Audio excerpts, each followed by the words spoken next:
Assalamualaikum teman-teman RAF21. Bicara tentang Lombok NTB, salah satu hal yang bikin ingat adalah sirkuit internasional Mandalika yang memang sekeren itu. Sirkuit ini menyediakan fasilitas kelas internasional dengan pemandangan yang super indah. Bahkan, Pertamina Mandalika International Street Circuit ini menjadi salah satu sirkuit terindah di dunia. Pada tanggal 13 Oktober 2023 sampai tanggal 15 Oktober 2023 lalu telah diadakan ajang balapan MotoGP sedunia yang berlangsung di sirkuit ini loh. Banyak pembalap kelas dunia seperti Marc Marquez, George Martin, dan lainnya datang ke Lombok untuk memperebutkan posisi yang tercepat di sirkuit ini. Dikarenakan ajang race atau balapan ini memang sudah sangat terkenal dan kelas dunia, sehingga penjagaan dan keamanan di sirkuit Mandalika memang sangat ketat. Di sini kami abang-abang RAF21 akan sedikit memberi info dan sedikit pengalaman kami selama di sini. Pertama-tama, sebelum datang ke sirkuit Mandalika, teman-teman sudah harus membeli tiket baik secara online ataupun offline yang memang sudah diperjualbelikan sejak tanggal 2 September 2023 lalu. Setelah membeli dan mendapatkan tiket, penonton yang hendak ke sirkuit Mandalika akan melewati jalan bypass khusus untuk penonton dan pihak-pihak yang bersangkutan dengan ajang balap kelas dunia ini. Setelah itu nanti akan dibedakan jalur menuju tribun sesuai dengan tiket, dikarenakan ada banyak jenis tiket mulai dari harga Rp200.000 sampai 20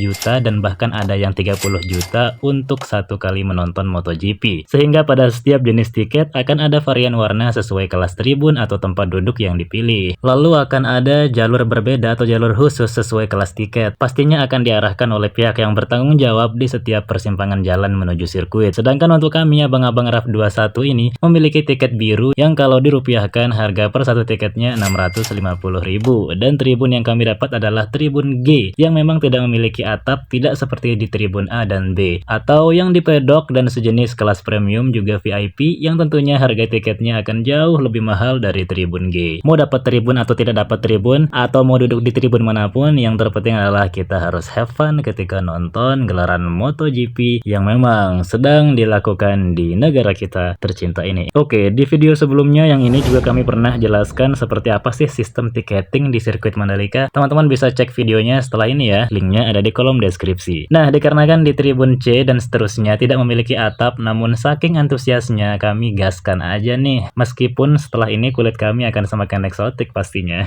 Tapi tetap nyaman sih karena tribunnya rapi dan kuat walaupun kami harus nonton seperti ini. Coba lihat nih, harus nutupin diri ya karena emang di sini tuh terik mataharinya itu sangat panas. Oh ya, sebelum ke tribun akan ada bus antar jemput penonton loh. Setelah itu nanti pihak sirkuit yang bertugas akan mengarahkan untuk masuk melalui gerbang yang sudah disediakan. Oh ya, untuk parkirnya nanti di tempat bus yang jemput kita itu akan ada tempat parkir yang memang lumayan luas dan dijaga oleh pihak penyelenggara. Adapun teman-teman yang menggunakan mobil sudah ada tempat parkir yang khusus disediakan untuk mobil. Jadi teman-teman nggak perlu naik bis antar jemput. Ini diperuntukkan hanya untuk yang menggunakan motor ya. Oke, mari kita lanjut. Sebelum memasuki gate, setiap penonton akan dicek barang bawaannya dulu nih. Sebaiknya sebelum datang ke sirkuit untuk menonton ajang balapan, teman-teman RAF21 perhatikan aturan yang diberlakukan. Pada sirkuit Mandalika, barang-barang yang akan disita adalah kamera profesional juga drone karena akan mengganggu aktivitas kameramen dan drone pihak penyelenggara untuk merekam, yang dimana mereka menayangkan gelaran MotoGP ini secara resmi di 209 stasiun TV swasta dari 192 negara termasuk Indonesia seperti saluran TV Trans 7. Sehingga jangan heran jika video teman-teman YouTuber lainnya banyak yang menggunakan kamera HP saja. Dan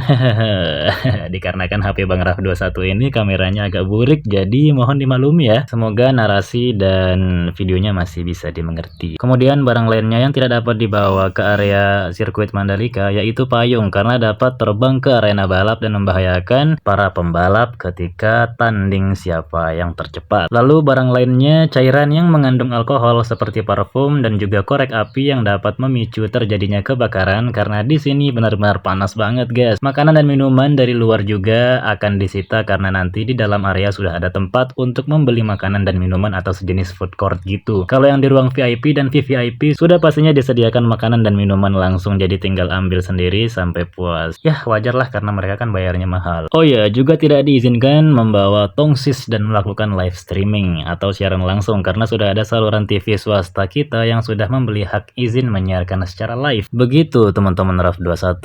Ada banyak memang aturan yang diberlakukan untuk menyukseskan acara sport internasional ini untuk mengharumkan nama Indonesia selaku negara penyelenggara. Semoga saja orang-orang gak kapok balapan di Indonesia dan di sirkuit sirkuit Mandalika yang memang satu-satunya sirkuit internasional milik Indonesia saat ini. Dan semoga Indonesia, NTB khususnya Lombok, juga sirkuit Mandalika ya secara spesifik dapat memberikan kesan yang baik bagi setiap orang yang datang ke sini. Jika dilihat dari penonton MotoGP di sirkuit Mandalika tahun lalu, dengan tahun ini nih ada peningkatan sebanyak 128 orang. Pada tahun lalu penonton mencapai 102.801, sedangkan pada tahun ini sebanyak 102.929 orang. Ada peningkatan signifikan. Semoga tahun depan akan lebih banyak lagi penonton MotoGP yang rencananya akan dilakukan pada bulan September nanti. Memang ada banyak pembaharuan sejak MotoGP tahun lalu di 2022. MotoGP 2023 ini pihak MGPA, Diandra Co juga pihak penyelenggara sudah melakukan banyak persiapan yang matang, mulai tersedianya big screen untuk menyiarkan ajang balap MotoGP secara live, kemudian pembaharuan aspal yang dimana kini di beberapa aspal yang dirasa kurang bagus sudah diganti menjadi aspal ACWC, yakni aspal Concrete Wearing Course yang tahan dengan kerasnya sengatan panas matahari atau cuaca panas. Kemudian adanya side events yang semakin memeriahkan acara ajang MotoGP ini, mulai dari pameran otomotif, test ride, food court, sampai atraksi pesawat tempur dan jet yang menghiasi langit Lombok hari itu. Pihak penyelenggara seperti MGPA dan ITDC patut berbangga karena dapat menyajikan banyak peningkatan yang bagus pada tahun ini. Sungguh sangat meriah sekali, dan sebagai warga Indonesia yang dimana kita adalah tuan rumah MotoGP pada bulan Oktober ini harus berbangga dengan kesuksesan besar ini. Pemerintah juga menambah 18 penerbangan menuju Lombok saat dilakukannya gelaran balapan MotoGP agar wisatawan luar daerah yang ingin menonton dapat mudah menuju Lombok dan menonton MotoGP secara langsung sekalian berlibur di Pulau Seribu Masjid ini. Teman-teman RAF21 juga bisa cek video kami lainnya ya untuk menambah list wisata teman-teman. Pastikan juga untuk mensubscribe agar kami lebih giat lagi nih buat membangun channel ini yang memang membahas tentang review, informasi terkait tempat-tempat yang ada di Lombok, dan semoga juga kita bisa mengekspansi lagi ya ke tempat-tempat atau di pulau lainnya gitu loh. Dan semoga juga dengan bantuan teman-teman kami bisa mengupgrade kamera dan editing kami yang memang masih burik banget nih, dan jadi lebih baik lagi ke depannya. Amin ya robbal alamin. Adapun susunan rundown acara mulai dari tanggal 13 sampai 15 Oktober ini adalah pada tanggal 13 Oktober 2023 hanya dilakukan latihan balap mulai dari pukul 9 pagi sampai 4 sore WITA. Lalu pada tanggal 14 Oktober 2023 ada Moto3 di pukul 9:35 sampai 9:55 waktu Indonesia bagian tengah. Latihan bebas di pukul 10:10 sampai 10:40 WITA. Kualifikasi pada pukul 10:50 sampai pukul 2:25 siang waktu Indonesia bagian tengah pastinya. Dan yang paling ditunggu-tunggu pada hari Sabtu nih 14 Oktober 2023 lalu yaitu pada pukul 3:13 sore sampai 3:45 WITA sprint MotoGP. Yang dimana pada sprint race MotoGP ini Marc Marquez harus terjatuh di tikungan ke-13 dan crash di tikungan ke-11. Tahun lalu juga Marc Marquez crash nih di sirkuit Mandalika. Apakah Marc Marquez tidak cocok dengan sirkuit Mandalika atau memang sirkuit Mandalika ini memang sulit untuk ditaklukkan? Bagaimana menurut teman-teman RAF21 nih? Adapun pada sprint race ini George Martin berhasil menjadi yang terdepan dan menjadi frontliner. Lalu pada hari Minggu 15 Oktober 2023 pada pukul 9:40 lewat 9:50 WITA pemanasan, kemudian 10 dan sampai 10:35 WITA Rider Fun GP. Lalu pada pukul 11 tepat sampai 11:35 race Moto3, 12:15 sampai 12:55 WITA race Moto2, dan pada pukul 3 sore sampai 3:50 WITA di sini nih balapan yang ditunggu-tunggu yaitu balapan MotoGP.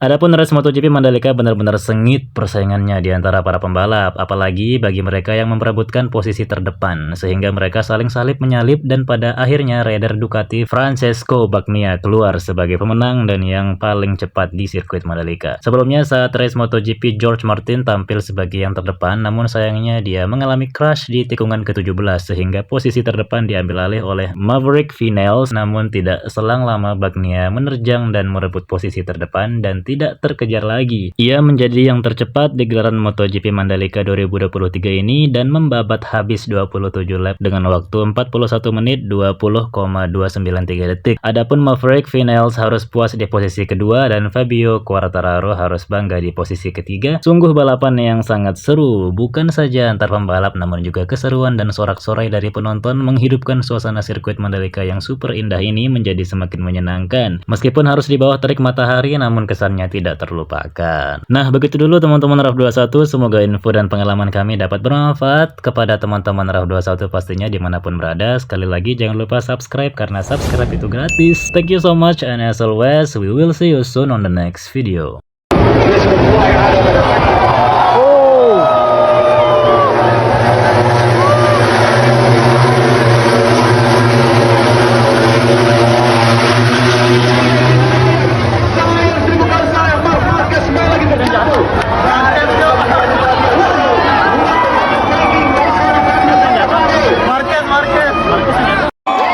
Siapa yang jatuh? Marquez yang jatuh. Marquez jatuh. Saya.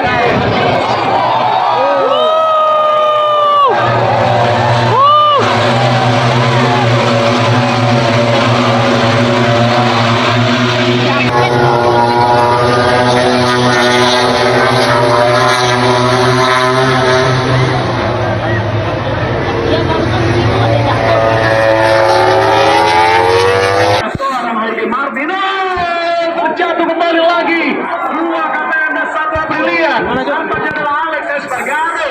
Iya. Yang buat konten dari belakang.